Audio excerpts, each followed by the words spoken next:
And I think most people believe that the Commanders are going to draft Jayden Daniels, although some still believe it's going to be Drake Maye. The odds have gotten close. Who knows what the odds mean?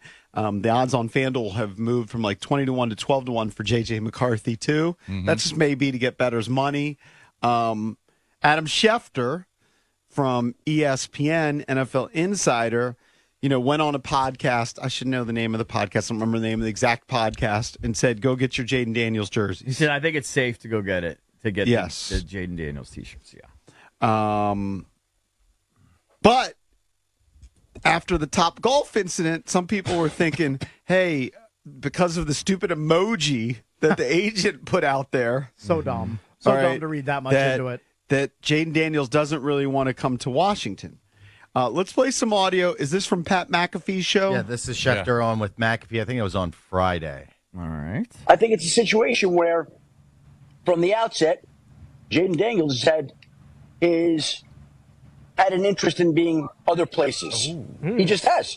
Now the interest is, okay, what do the Commanders do about that? Do they, there have been plenty of players who have wanted to play elsewhere, and the teams don't care, and they just do what they do. Or if there's a team that wants him, i.e. a team that used to essentially have a coach that worked him in college, then they have to trade for him.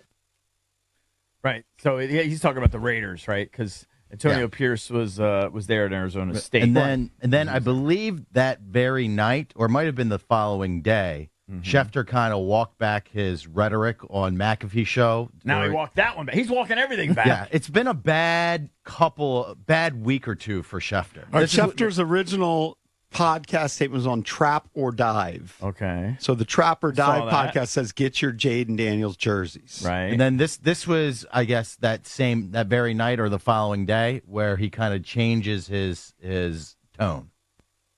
But Jayden Daniels also knows that he can't control where he goes in this draft, and his opinion doesn't matter where he wants to go. It's all up to the team. And right now, Jayden Daniels is prepared to go wherever he's drafted. Most people still believe it continues to be number 2 to the Washington Commanders. That still looks to be the favorite spot. But because of some speculation this past week, people wondering whether he would go, whether they would take him, the fact of the matter is Jayden Daniels knows he's not a free agent here. He has to go where he's drafted. And if it does turn out to be Washington, as a lot of people still believe, he's prepared to go to Washington. Yeah, he has no other choice. If he gets drafted by Washington, he's coming here. And if Peters grades him as the highest guy, no matter how much smoke there is around his goofball agent, you're going to pick him. And this just kind of reinforces it. This is from Kevin Cole, who now works for, I believe, Roto Grinders, used to work for PFF. He said the Commanders have been highly impressed with Daniels' abilities. They're not alone. One NFL head coach whose team is not in the QB market said he would take Daniels over Caleb Williams, who's expected to be drafted number 1 by the Bears. Quote, it's a no-brainer to me, the coach said. Jalen looks like the best guy in this draft. Another head coach comped Daniels to Lamar Jackson. His quote was, if you pick Daniels, you're getting Lamar 2.0, but he's further along as a passer than Lamar was when he came out, according to that coach. Mm-hmm. So if you have a higher grade on him, who cares? Who cares if the agent is making statements or whatever, saying he doesn't want to be in Washington? Who cares?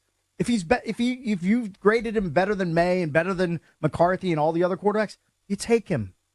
It's not that difficult. Well, that's what the question I asked you guys earlier is: if you knew a kid really didn't want to be here, but you felt like he was the better prospect, would you still take him? My answer is it depends on your connection, your vibe with the kid. It depends on how. Yeah, I mean, it depends on how he acts around you. Yeah, like what if the kid's a douche? If he's just a punk. You don't want a douche. If he's a bad guy or bad character, then I understand you shying away from him. But if he's not, or if it's his agent in his ear, I think you take him. Yeah, you're right. Did you see Jay Gruden's theory on Twitter? I saw his wacky. It's a joke. But he said no one said who won the Topgolf challenge. No doubt JJ went for the short targets. Penix Jr. tried the long left and long right targets. Drake hit driver and tried to hit it over the fence. Jayden obviously was on the phone with his agent. Right. He's just doing shtick. Yeah. I will say I do feel bad for Adam Schefter because I mean, in the position that he's in. Anything he says, people take it as gospel. Right. People think that he knows more than he does, but he's also required to, I guess, kind of have an opinion and start digging around.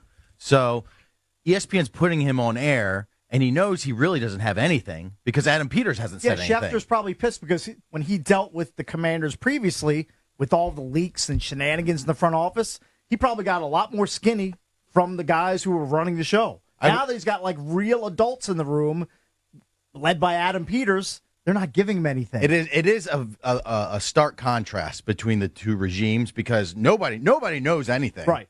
And now, but now Adam Schefter is basically required to report on something because everybody knows Caleb's going number 1. Yeah, that's a no-brainer. So now, like, I'm sure his boss is like, "Hey, you better get us some skinny on where the Commanders are going." Adam Schefter can't go on air and say, "Look, guys, it's a fortress over there." Right. Adam Peters isn't really letting on anything. Mm-hmm. There's no, you can't tell if there's a smokescreen or anything. All of the guys he's hired aren't leaking anything. Mm-hmm. I have no effing idea.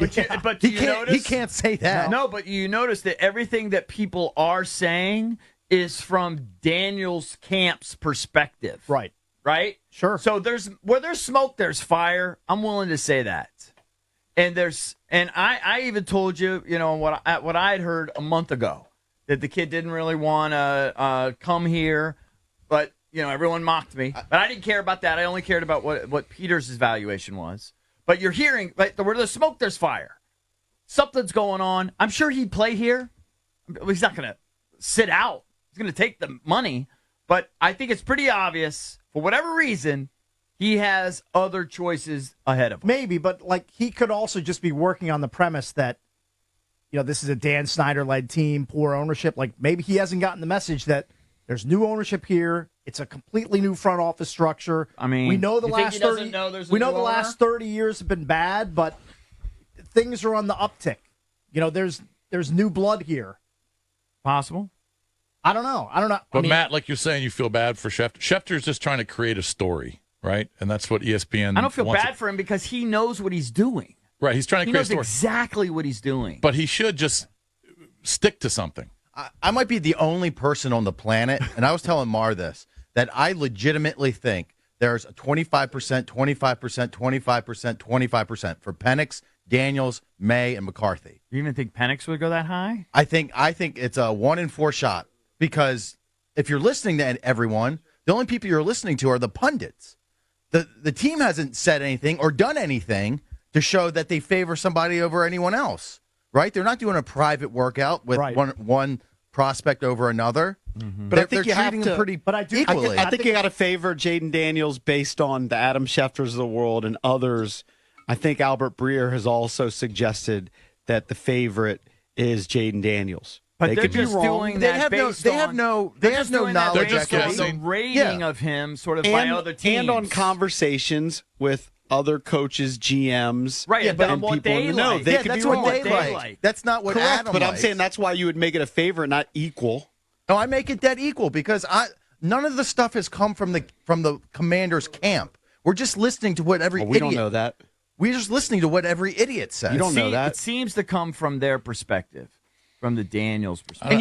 And you don't know that Adam Peters is talking to Daniel Jeremiah about how much they like Maye.